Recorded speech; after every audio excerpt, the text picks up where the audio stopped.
serviteur de Dieu qui fouillait cette lourde responsabilité. Parce que ça a ôté ma vie entre les privés pour se consacrer au jour du Seigneur. J'avais vu. Heureusement que j'ai cette belle femme et qui me comprend parce que parfois je suis présent à la maison, mais sans être présent dedans, parce que tout mon temps je me passe au téléphone. Et les enfants parfois récupèrent, mais papa tu es là, mais ça ne sert à rien. Parce que tu es toujours au téléphone. C'est un choix que j'avais fait, accepté après une longue réflexion. Et je remercie le Seigneur de votre soutien. Et surtout de venir honorer Dieu, ma présence à cette journée. Je retiens mes larmes parce que quand je vois tout ce monde, ils sont venus parfois de loin. Avec son mari, hier, on a parlé de la payer carrément le payage, le long trajet en voiture. Pour venir me voir, je dis mais non. La soeur Dijon, la soeur Rite, et je dis mais c'est pas possible. Et j'ai eu le coup de fil de voir que hier soir, il me dit voilà mon fils en Belgique avec toute sa famille. Je dis mais waouh, qu'est-ce que tu veux faire? Beaucoup sont venus à nous réduire ensemble. Je disais, cette journée, c'est une grande fête. Parce que, vous savez, à l'instant où nous prions, nous glorifions Dieu, il y a des églises qui naissent et qui disparaissent aussi. Des manteaux bergers, ils vous diront ce travail que nous faisons. Commencer, c'est facile. Mais tenir dans la durée, c'est difficile. Il y en a peu qui ont fait, surtout moi à l'époque, quand j'ai accepté cet appel. J'étais dans le 20 ans environ, et les gens me disent, oh, mais tu es jeune, soit tu es accepté juste pour les filles, pour avoir des filles, mais tu n'en as pas loin. Jour après jour, je suis là. Et on aura le temps d'accueillir et de bénir les hommes de Dieu, parce que durant ce parcours, il y a eu beaucoup de serviteurs, c'est vraiment de Dieu qui sont passés, nous bénir, apporter l'heure de l'élection de cette église. C'est pour cela que j'avais souhaité les invités qui sont là, pour se représenter par la suite. Et puis, j'ai ma famille aussi, qui sont là. Les honoras aussi. Ils sont là. On va vous présenter à la fin, mais parce que vous savez, si vous n'êtes pas, si la propre famille ne croit pas en vous, c'est un peu compliqué pour la suite. Amen. Il y a beaucoup de personnes aujourd'hui, j'ai des yaya ici. On a réuni cette journée des yaya, des grands frères, des petits frères, des amis et des enfants. Mais je disais au Seigneur de cette journée, je dis, il nous faut obligatoirement, l'orateur de cette journée, qu'il ne soit pas n'importe qui, mais un ami de longue date. Vous avez entendu une photographie, le nom d'Élite. En fait, nous venons de loin, de très loin.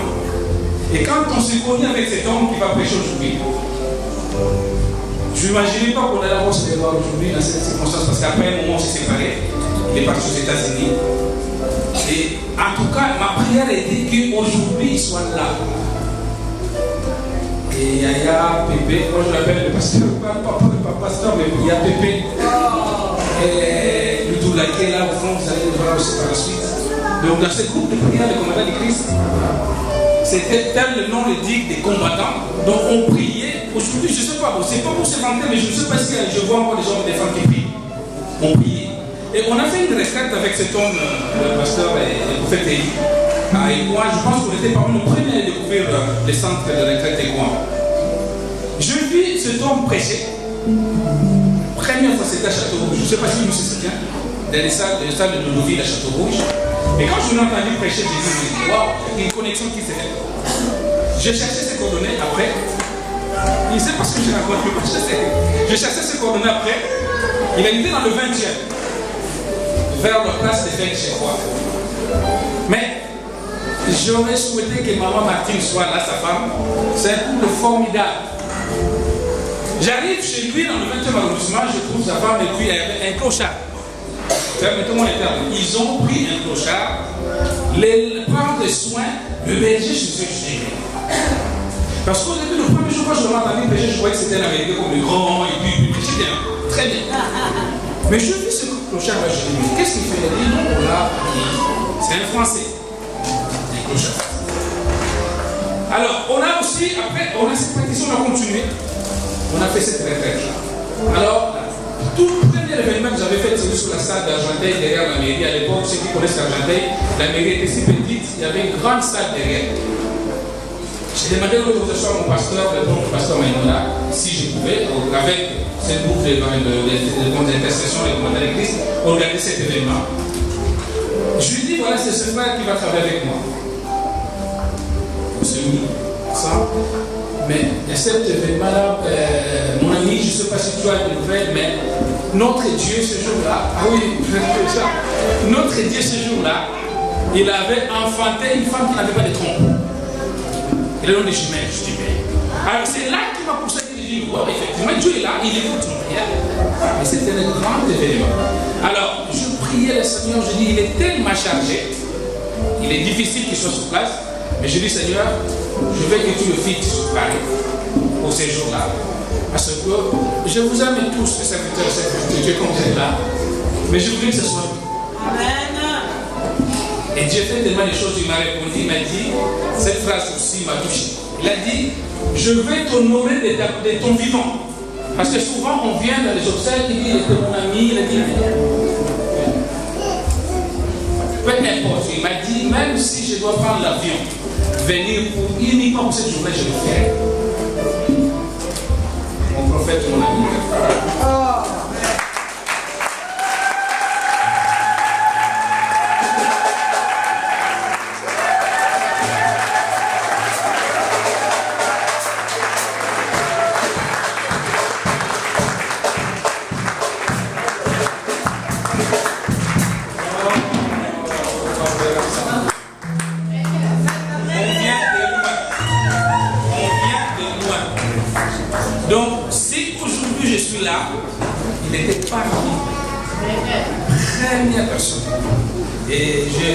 J'ai gardé mon silence quand je vu mon fils un jour me dit, je me dis parce que le prophète Élie,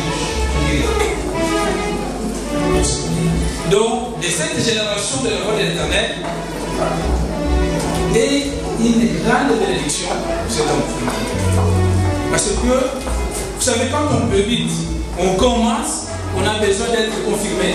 Même si Dieu parle, on a besoin que les hommes, les femmes croient en vous et qu'ils soient là. Et alors, lui, il était là. Lui, il était déjà avancé parce qu'il prêchait déjà. Moi, je venais d'arriver, il fallait des soutiens de quoi comme nous. Et cet homme, ça fait 20 ans, 19 ans ou 18 ans qu'on se parle.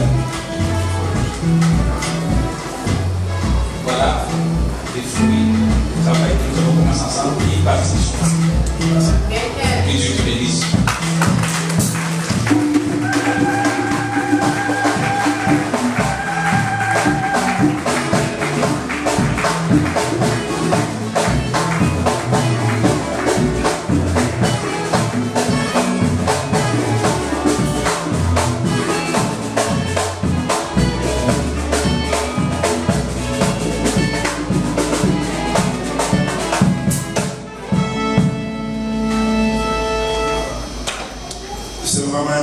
Pour moi d'être là ce matin. Tout mon corps tremble. Je suis très ému. Je n'arrive pas à trouver le mot juste pour dire ce que je ressens au plus profond de moi-même. Que dire de mon ami et de mon frère? Dans le ministère, il est rare que les gens restent ensemble pendant longtemps. À entendre tous les témoignages, ma prière est que ça continue. Amen. Ne venez pas seulement aujourd'hui, mais restez. Restez à ses côtés. Parce qu'il aura besoin de vous. Merci. Ça va faire plus de 25 ans qu'on se connaît. Mon dernier fils, Georges, tu peux te lever s'il te plaît. C'est bien. Tu peux t'asseoir. J'en ai 5. 2 belles petites filles. 2 grandes filles. et 3 garçons. Ma très chère épouse ne pouvait pas être là ce matin parce que nous avions culte. Elle a préféré rester. Elle m'a dit, serre ton frère et ton ami très fort de ma part et son épouse. Tu as les salutations de ma très chère épouse. Je ne suis pas venu seul, je suis venu avec un de mes fils spirituels.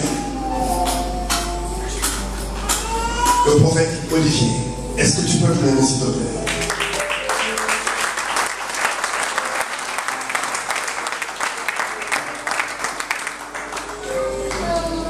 Je n'ai que quelques minutes à partager avec vous. Je serai obligé de temps en temps de bouger pour que ceux qui sont au fond, qu'on puisse se voir, qu'on puisse échanger. C'est vrai que je ne réponds plus aux invitations parce que c'est difficile pour moi-même, c'est difficile pour ma famille, c'est difficile pour mes enfants. Je serai en déplacement. Mais le Dieu que tu pries a permis que je sois avec vous, avec toi ce matin. Je veux vraiment t'honorer. Cet homme, ça fait plus de 20 ans encore quand je le connais, il n'a pas changé. Simple, discret, serviable, c'est rare qu'il puisse dire non. Surtout quand vous êtes dans les besoins. Je l'ai vu sacrifier le peu d'argent qu'il avait pour faire avancer l'œuvre de Dieu. Je l'ai vu se priver lui-même pour acheter les coupons, le ticket de train pour que les gens viennent à l'église. Mais lui-même, il ne savait pas comment il allait faire pour arriver à l'église.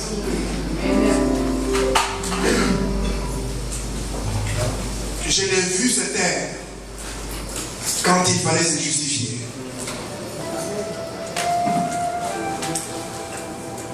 Ce matin, je ne suis pas venu m'adresser à un pasteur, mais je m'adresse à un apôtre.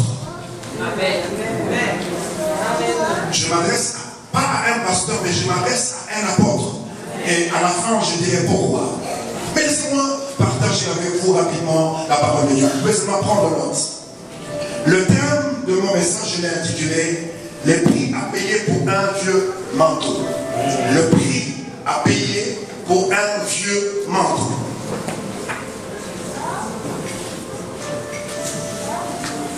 Si nous lisons dans 1 Roi au chapitre 19,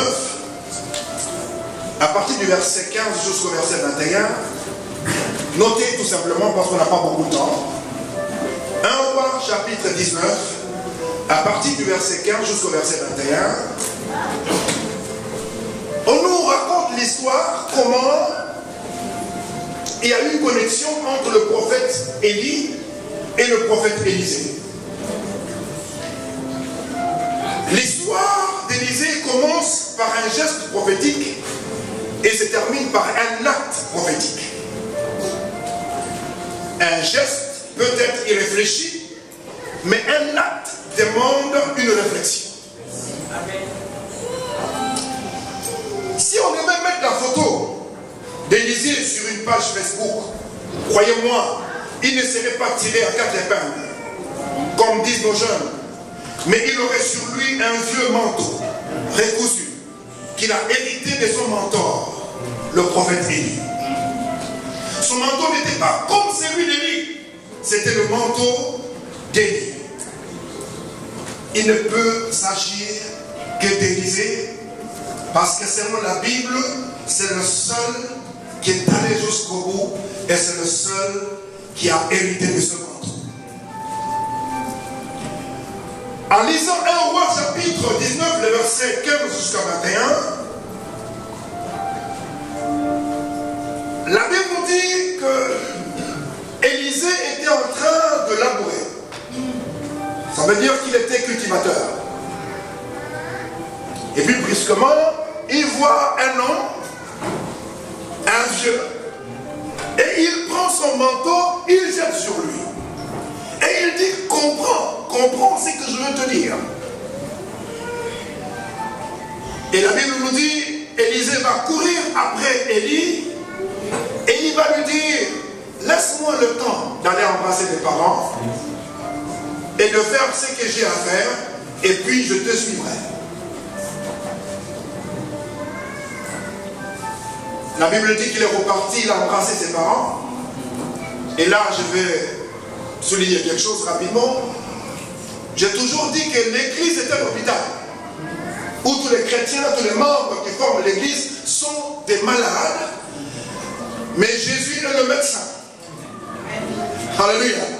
Donc, lorsque vous venez à l'église, ne venez pas pour finir dans la vie de l'autre, parce que vous-même vous avez une maladie, peut-être qui n'est pas encore déclarée, mais grâce à la parole de Dieu, vous serez guéris. Élisée a compris ce geste prophétique et il a pris ses bœufs, il les a égorgés, il a fait comme on dit chez nous les camondélés et puis il a partagé avec les gens. Depuis ce jour, la Bible dit qu'il a décidé de suivre le prophète Élie. Permettez-moi de rester un petit peu sur mes notes parce que je suis en face non seulement d'un apôtre, mais je suis en face d'un docteur de la parole. Amen. Donc lorsque vous êtes en face d'un docteur de la parole, vous faites très attention, c'est ce que vous dites. Donc je ne suis pas là pour toucher seulement les émotions, mais je suis là pour laisser une pensée. Amen. Retenez ceci.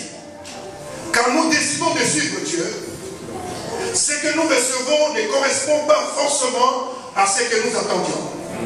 Peu importe, même si les autres vous ignorent ou vous oublient, tout ce que vous faites pour Dieu est important pour lui. C'est pour cela qu'il faut donner le meilleur de vous-même, quel que soit l'endroit où Dieu vous place. Depuis que je connais cet homme, il a toujours donné le meilleur de lui-même. C'est un leader né, mais il ne s'est jamais imposé. Il n'a jamais parlé de lui-même. Il a toujours mis d'autres personnes en première position. Mais lorsque tu es un leader né, peu importe ton humilité, si Dieu élève quelqu'un, personne ne peut le rabaisser. Vous êtes là ce matin, vous avez entendu les témoignages, vous avez suivi son parcours, ça n'a pas été facile. Je peux dire que je le connais. La seule personne qui la connaît mieux, c'est sa femme. Je ne peux pas me permettre de dire vraiment que je le connais, parce qu'il y a sa femme et il y a Dieu. Mais lorsque Dieu vous appelle, des fois on pense que les choses vont se passer comme on le pensait. Mais souvent les choses ne se passent pas comme on le pensait. C'était le cas d'Élisée. Je suis en train d'aller rapidement pour vous laisser une pensée. La Bible dit, l'appel d'Élisée s'est passé après un grand événement. Élie venait de faire descendre le feu. Il a tué plus de 800 prophètes. C'était un grand événement pour Israël.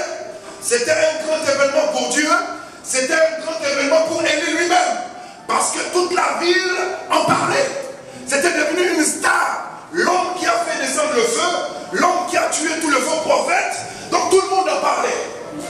Et c'est après cet événement que l'homme de Dieu, Élie, il va venir et jeter son manteau sur ce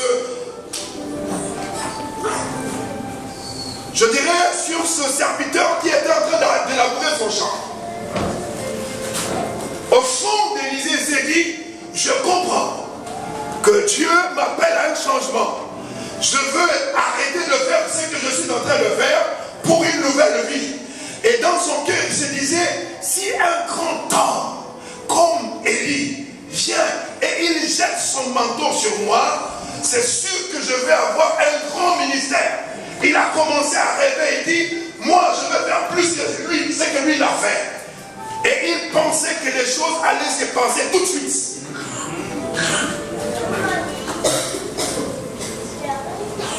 Mais malheureusement, les choses ne se sont pas passées comme il le pensait. Il a fallu 10 ans. Il a fallu 10 ans à attendre. 10 ans à attendre. 10 ans pour être formé. 10 ans pour comprendre. 10 ans pour travailler correctement, apprendre à travailler correctement. 10 ans à recevoir les cours. 10 ans à apprendre comment encaisser. 10 ans, il est resté au pied de l'homme de Dieu. Mes amis, Élisée était fermier. Lorsqu'il a entendu ce qui s'était passé et il a vu cet homme venir jeter ce manteau, il s'est dit, waouh, je ne suis pas n'importe qui. Je ne suis pas n'importe qui, je ne suis pas n'importe quoi. Si un grand homme de Dieu peut s'intéresser à moi, c'est que je suis un homme important. Mes amis, j'ai appris après 40 ans de ministère, j'ai appris. Vaut mieux être négligé par les hommes, mais être apprécié par Dieu. Vaut mieux être négligé par les hommes, mais être apprécié par Dieu. Les vraies voies du Seigneur sont insondables. Ce que nous voulons n'est pas forcément toujours ce qui sert Dieu au mieux. Quand nous sommes désireux de nous mettre entre les mains de Dieu et de faire ce qu'il demande, en donnant le meilleur de nous-mêmes, Dieu nous utilise. Amen. Peu importe où que tu sois, si tu décides seulement de déposer ta vie entre les mains de Dieu, Dieu va t'utiliser.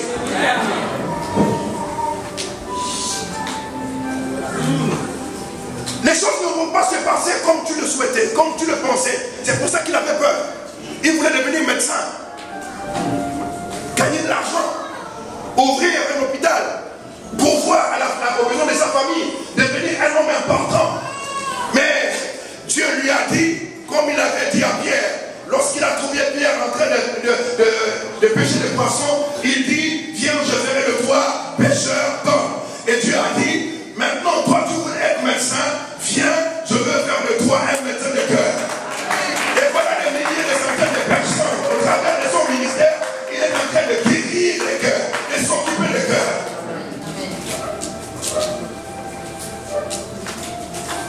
J'ai noté quelques points rapidement. Le prix à payer pour un vieux manteau.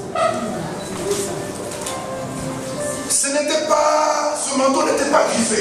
Il n'y avait pas la marque de Saint-Laurent ou de Cartier. Non, c'était un vieux manteau. Mais la seule différence, c'est que ce manteau était porté par un homme qui avait Dieu. Un homme qui marche avec Dieu. Un homme qui était la bouche autorisée de Dieu. Et avant que cet homme ne quittât sur la terre, il fallait qu'il y ait un transfert. Il fallait qu'il y ait un échange. Et c'est quelqu'un m'entend. Et c'est quelqu'un me suit. J'ai dit, lorsque tu es un homme de Dieu authentique, Dieu ne permettra jamais que tu quittes cette terre sans que tu ne puisses préparer une nouvelle génération. Et c'est quelqu'un m'entend. Il n'y a pas de succès sans successeur. Il n'y a pas de succès sans successeur. Je ne suis pas venu ce matin prêcher. Je ne suis pas un prédicateur, mais je suis venu nous parler en tant que prophète de Dieu. Vous dire quelle est la pensée de Dieu, quelle est la suite, qu'est-ce que Dieu veut, comment Dieu voit les choses.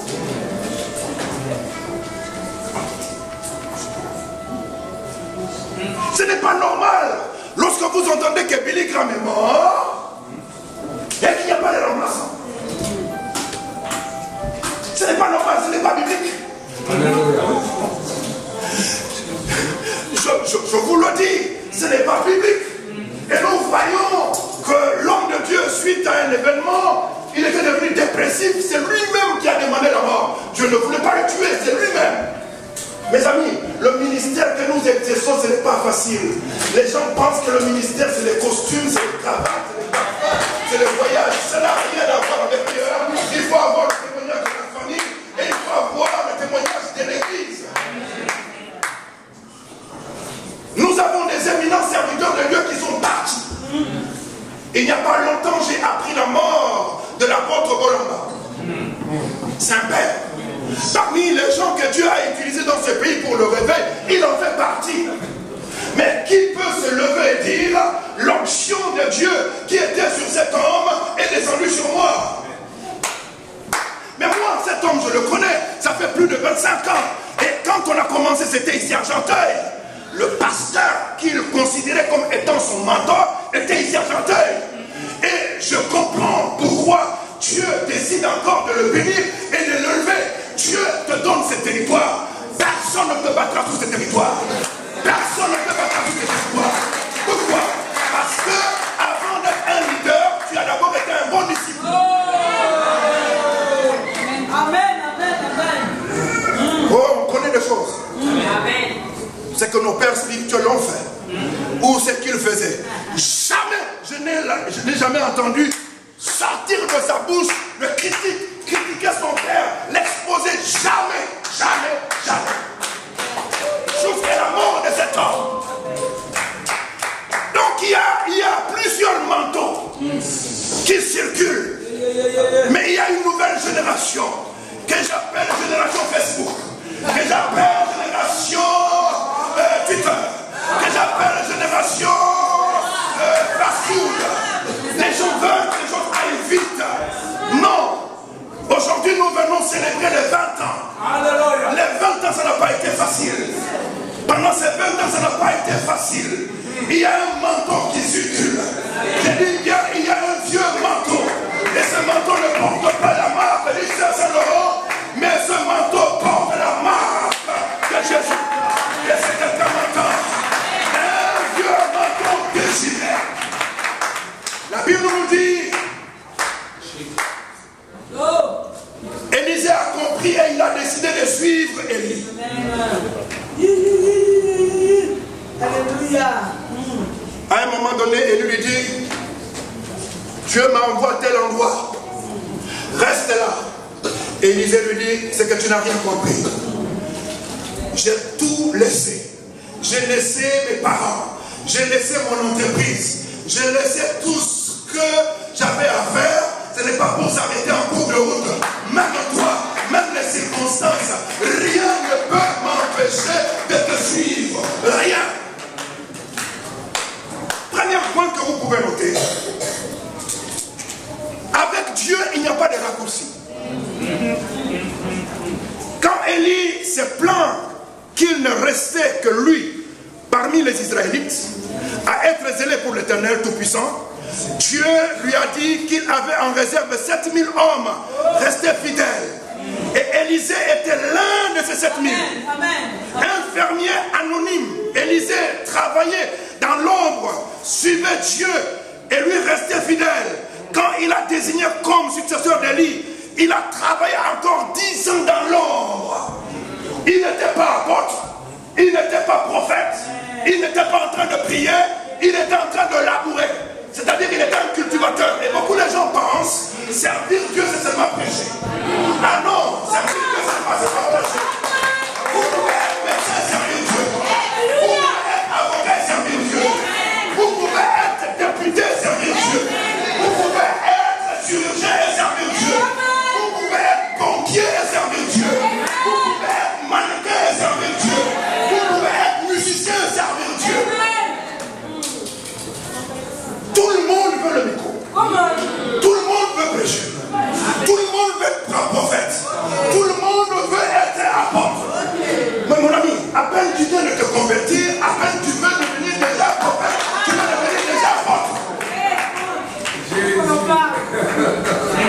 Dis à ton voisin, avec Dieu, il n'y a pas de raccourci.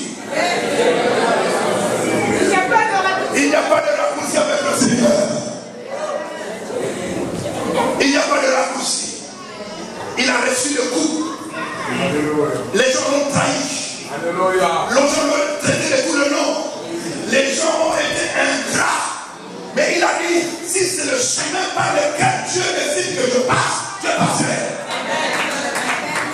Et tu as eu raison. Si tu es là et que tu penses qu'en donnant 1 000 € à un prophète, il va prophétiser sur toi, Je veux te dire, avec Dieu, il n'y a pas de raccourci.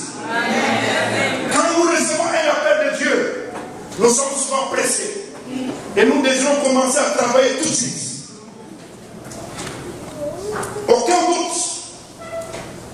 Élisée voulait être le grand successeur prophète de Dieu. Mais souvent, Dieu nous laisse le temps qu'il faut pour nous former. Afin que nous le servions correctement. Même si ce n'est pas ce que nous voulons, dans le cas d'Élisée, le fait de servir Élie l'a aidé à savoir comment servir Dieu avec humilité. Aujourd'hui, les serviteurs de Dieu sont devenus orgueilleux. Je dis, j'apprécie cet homme parce que ça fait plus de 25 ans que je le connais. Il reste le même humble, discret. Tu ne le verras pas. C'est là d'ailleurs qu'ils mettent sa photo sur les affiches. Mais quand il ouvre sa bouche, vous sentez qu'il a le verbe. Quand il ouvre sa bouche, vous sentez qu'il a la sagesse. Quand il ouvre sa bouche, vous sentez qu'il a la paix de Dieu. Il n'y a pas de raccourci.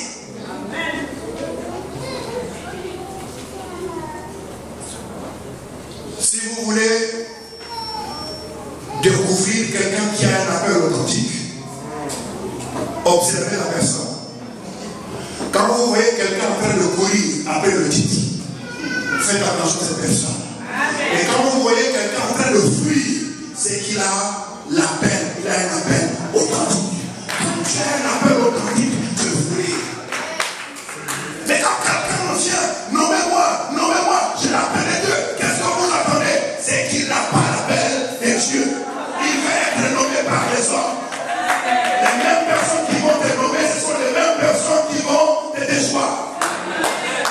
Mes amis, Dieu m'a dit que le temps est arrivé où il va célébrer les gens qui ont été fidèles dans l'ombre. Et si quelqu'un m'entend, je vous parle de la part du Seigneur. Les gens qui sont dans l'ombre, les gens qui ont prié pour lui, les gens qui l'ont soutenu, les gens comme l'évangéliste. C'est peut-être que je ne sais pas prétendre d'aller a pris le micro. Dieu m'a dit de vous dire, le temps est arrivé où Dieu va vous célébrer, où Dieu va vous honorer. Même si vous ne l'attendez pas, mais je vous le dis, et c'est que je vous dis, ça arrive. Ésaïe chapitre 9, le verset 1er, je vais quand même on puisse lire ce passage. Ésaïe chapitre 9, le premier verset. Et si quelqu'un peut lire rapidement. Waouh! Le temps passe vite.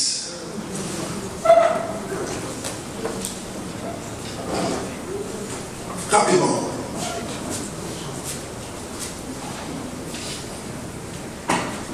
Ésaïe chapitre 9, verset 1er, j'ai lu au nom du Seigneur. Amen. Amen. Le peuple qui marchait dans les ténèbres voit une grande lumière sur ceux qui habitaient le pays de l'ombre de la mort. Une lumière resplendit. Amen. Le peuple qui marchait dans le ténèbre voit une grande lumière. Je prophétise sur ce ministère. Pendant longtemps,